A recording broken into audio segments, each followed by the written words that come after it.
మన ప్రభువును మన రక్షకుడు అయిన యేసుక్రీస్తు నామమున అందరికీ వందనాలండి. దేవునికి స్తోత్రాలు.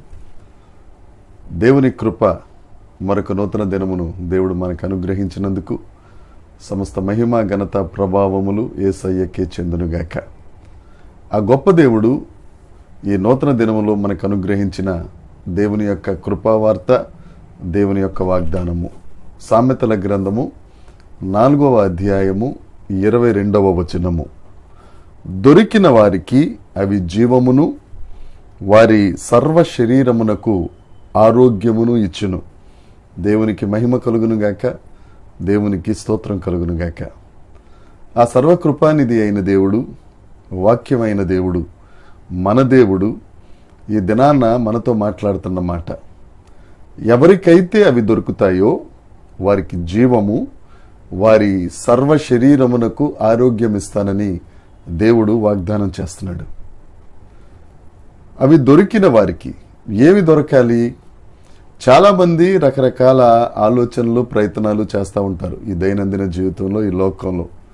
వారికి ఏదో దొరకాలి, ఏదో వస్తే మనం కోటలు కట్టుకోవచ్చు, మన సరిహద్దుల విషయాలు పరుచుకోవచ్చు, సుఖశాంతులతో ఉండొచ్చు అనే రకరకాల ప్రణాళికలు ఎప్పటికప్పుడు ప్రజలందరూ వల్లిస్తానే ఉంటారు. కానీ దేవుడు చెప్తున్నారు, వాక్యం చెప్తుంది సామెతల గ్రంథం 4వ అధ్యాయం 22వ వచనంలో, అవి దొరికిన వారికి ఏవి దొరకాలి అని అంటే, కొన్ని 2 వచనాలు పైకి వెళ్తే సామెతల గ్రంథం 4వ అధ్యాయం 20వ వచనం 21వ వచనం కూడా చూస్తే, నా కుమారుడా నా మాటలను ఆలకింపము, నా వాక్యములకు చెవియొగ్గుము. ఏమి దొరుకుతాయట? ఏమి దొరకాలి? దేవుని యొక్క మాటలు, దేవుని యొక్క వాక్యం మనం ఆలకించి చెవిని పెడితే, నీ కన్నుల ఎదుట వాటిని తొలగనీయకుము, నీ హృదయమందు వాటిని భద్రం చేసుకో. దేవుని మాటలు మన హృదయంలో భద్రం చేసుకుంటే, అవి దొరికితే మనకు జీవం వస్తుంది. లోకమంతా జీవం కోసం పరిగెడతా ఉంటే, పలానా చోట జీవం దొరుకుతుంది, పలానా చోట రక్షణ దొరుకుతుంది, నా బ్రతుకు బాగుపడాలని పరిగెడతా ఉంటే, యేసుక్రీస్తు ప్రభు ఈ దినాన్న నీతో సూటిగా మాట్లాడుతున్నాడు. ఆ వాక్యం నీ హృదయంలో ఉంటే, ఆ నీకు దొరికిన ఆ వాక్యాన్ని నీ హృదయంలో భద్రం చేసుకుంటే, ఆ వాక్యమే జీవము. యేసుక్రీస్తు ప్రభు చెప్తారు కదా యోహాను సువార్త 14వ అధ్యాయంలో, నేనే మార్గము, నేనే సత్యం, నేనే జీవం. ఆ వాక్యం అనే యేసయ్య నీకు దొరికితే చాలు, నీ బ్రతుకులో జీవం. వాక్యము వెలువడి ఎగుట తోడనే వెలుగు పుడుతుంది. నీ బ్రతుకులో చీకటి పోయి జీవమైన వెలుగు నువ్వు సంతరించుకోగలవు. నా ప్రియ సహోదరి సహోదరుడా, నువ్వు ఏ విషయంలో చీకట్లో ఉన్నావో, ఏ విషయంలో మృతతుల్యంగా ఉన్నావో, దేవుడి దినాన్న నీతోనే మాట్లాడుతున్నాడు. ఆ మృతతుల్యమైన, ఆ క్షయమైన దానిని దేవుడు తొలగించి జీవముతో నింపి అక్షయతను నీకు అన్ని విషయాల్లో అనుగ్రహించే గొప్ప దేవుడు వాగ్దానం చేస్తున్నాడు. ఈ వాగ్దానాన్ని స్వతంత్రించుకో. జీవమే కాదు, సర్వ శరీరమునకు ఆరోగ్యం.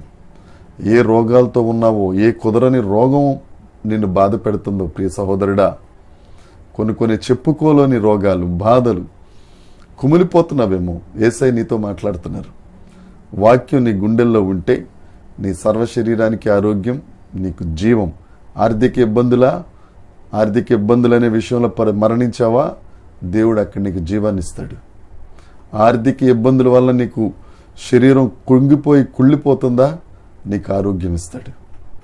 ఆయన వైపు తిరుగు, ఆయన మాటలు విను, ఆయన మాటలను నీ గుండెల్లో దాచుకో, నీ నోట పలుకుతా ఉండు, నీ కనుల మధ్యన బాసికంగా వాక్యాన్ని ఉంచుకో. దేవుడు నీకు జీవంతో నింపబోతున్నాడు. దేవుడు నీ సర్వ శరీరమునకు ఆరోగ్యం ఇస్తారు.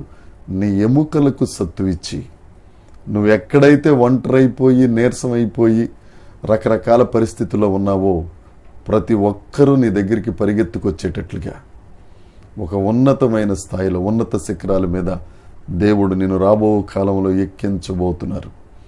ఈ వాగ్దానాన్ని స్వతంత్రించుకుందాం, యేసయ్యను స్తుతిద్దాం. దేవుడు నిన్ను ఆశీర్వదించి అనేకులకు ఆశీర్వాదకరముగా ఉంచునుగాక.